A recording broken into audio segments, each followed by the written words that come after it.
Yo, what's up everybody? So we're going to be building a reanimator deck. Now, if you've already seen the Elestrals Deck Builder, I had the deck sitting there for a little bit, but we're going to kind of go into how I built it, why I built it, and just jump in from there. So it doesn't take a genius to say I have Golden Apple of Discord, I have Rise from the Ashes, and an Elestral I want to put into play. Let me discard that Elestral and Rise from the Ashes it into play.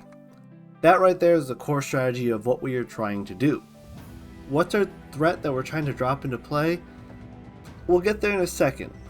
Before we get into what we're going to be putting into play, we need to kind of figure out where the reanimator deck is going to fit, because there's not enough cards to really just gun for this combo to make it work. So we're going to need to find a home that it fits in well enough to kind of synergize more than just trying to place big 3-drop into play and watch it get blown up by an earthquake. So, 3 possibilities. Well, Golden Apple synergizes with the Fruit deck, it synergizes with a Mill deck, and Rise From kind of synergizes with Thunder, Water, Sluggle and Quackle to make Rise From basically free, and Golden Apple kind of synergizes with Discard, so again, Thunder, Water, Discard. So starting with that Thunder, Water, Discard, so we're playing discard deck using Rise From to get our 2s or basically just our 2-drops into play quickly. They're not the best payoffs anyway. I don't think that's worth it. Maybe in a value kind of Thunderwater slower stall deck where you're using Rise From the Ashes to get a Sluggle, making the Sluggle free, to then cast the Sluggle, ascend into a Capricorn to maybe get the Sluggle back into play again. There's potential there, but it's very slow. And then if we want to get a Majesty out with Rise From the Ashes, it's easier with the Majesty stuff to just Majesty ramp it out with Tadpuff and Poseidon, because there's more homes for Majesty, Tadpuff, and Poseidon to work together than in this weird Reanimator deck, and it's more consistent in that kind of water deck. I'd rather just play that. And then in Thunder we can reanimate, say, an Imperial. But that just dies then to basically anything. It'll trade 1 for 1. We spent 7-8 spirits with its ability to pop 1 card and get blown up. That doesn't seem reasonable. Voltempest maybe would work, but now we're adding, say, a Zeus to the combo. We can't really use Voltempest right away to burn our opponent because we're reanimating it so it doesn't get the extra spirit. I don't think Voltempest is it. So we're scrapping the Water Thunder idea.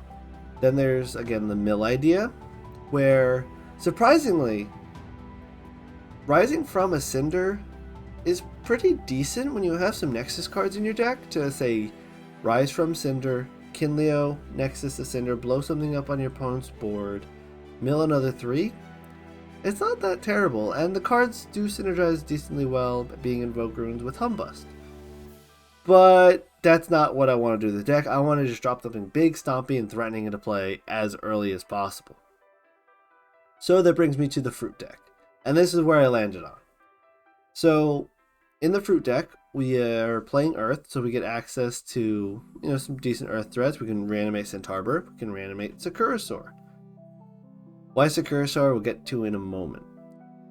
So just on the face of it, the Fruit deck, right, is Golden Apple, Discord, Lotagon, Drataya, Ambrosia.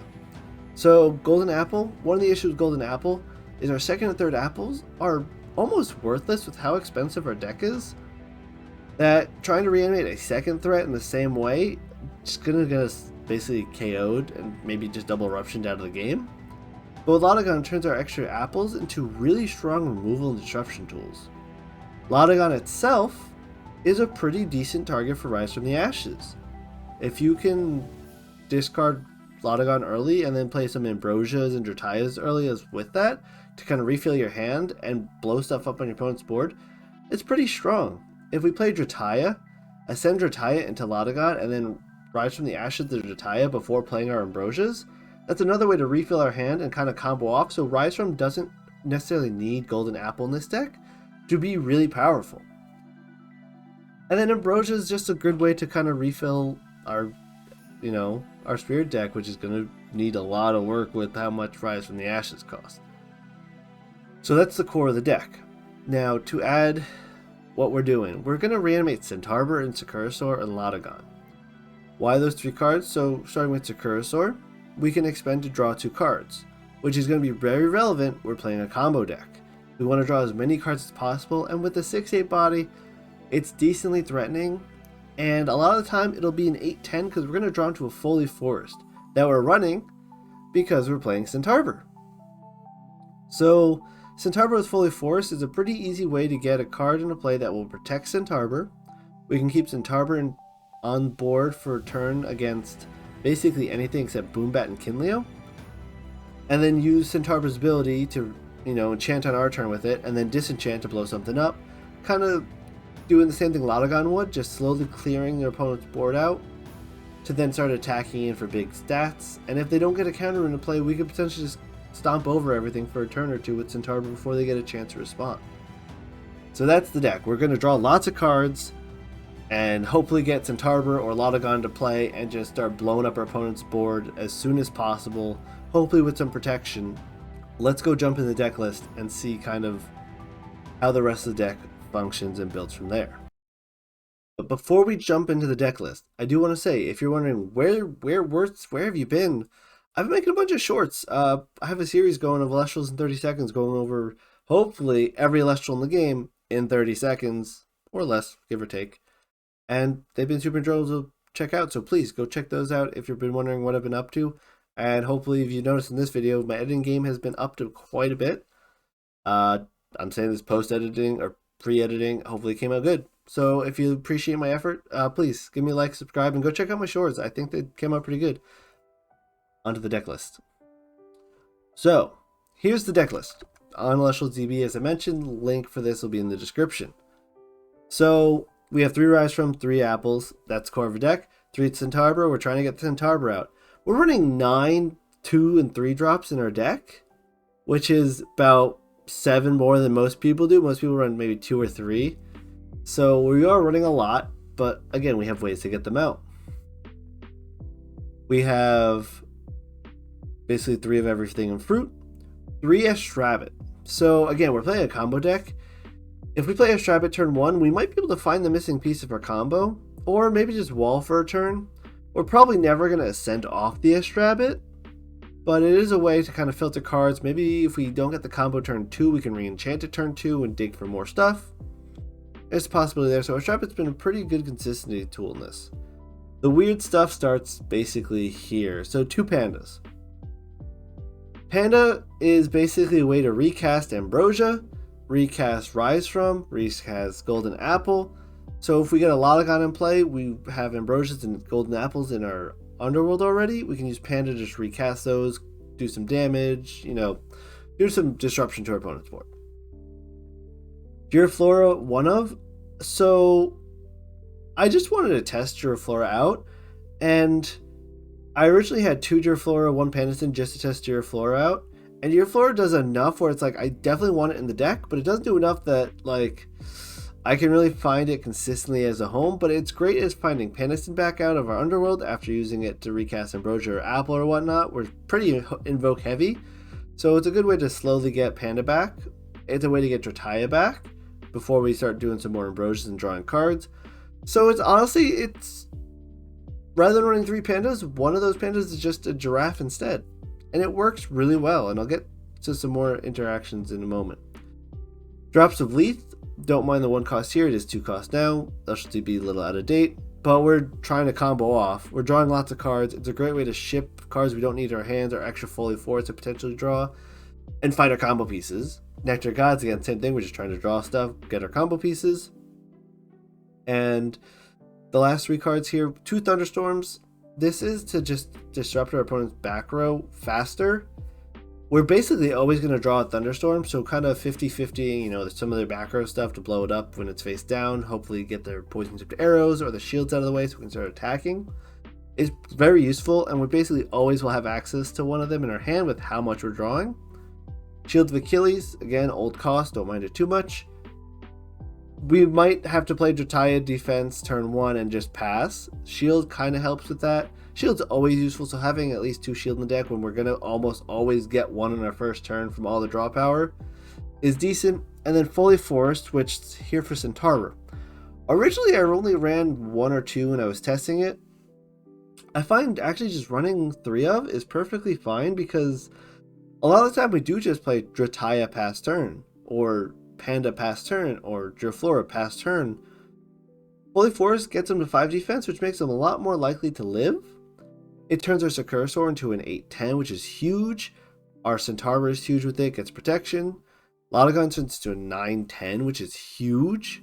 So we're basically going to be able to beat over anything if we have Holy Forest in place. So we're actually going to run a full set of 3, and if we draw too many of them, just ship them back with drops, generally is the idea.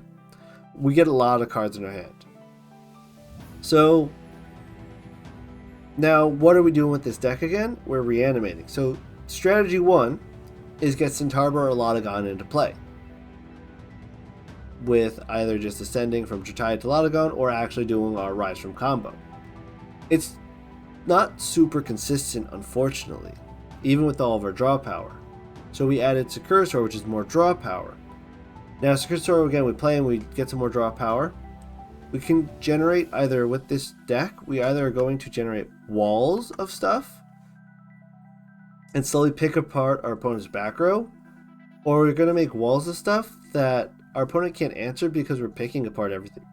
I've had games with this deck, unfortunately I don't have gameplay for this video, where I've played Pandasin with the Lotagon, enchanted Pandasin, pass turn, next turn, re-enchanted Pandasin, got an Ambrosia, broke their back row, got some spirits back, had a shield face down to protect the Pandasin, repeated that 3 turns in a row. I played 6 Ambrosias in a game, just repeating Panda and just blowing up my opponent's board and just slowly attritioning them out of the game. So this deck, although it seems very bursty, 9 times out of 10 just turns into, here's a really aggressive threat early you have to find a way to deal with as the opponent, and let me back it up with all my little things that are going to slowly just basically loop and combo off in the background.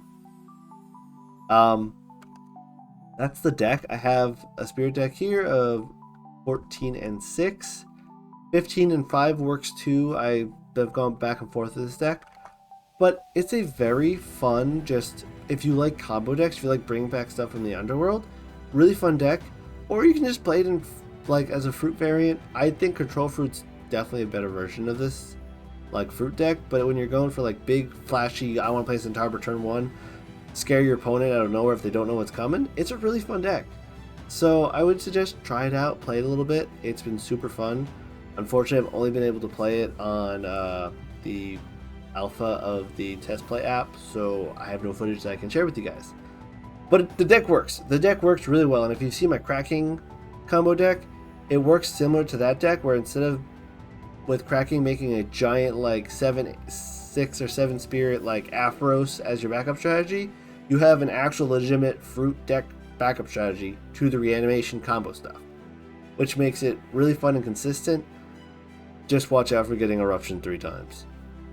So yeah, that is the deck. Let me know if you try it out, what you think about it, and I'll see you guys in the next video. And again, check out my shorts.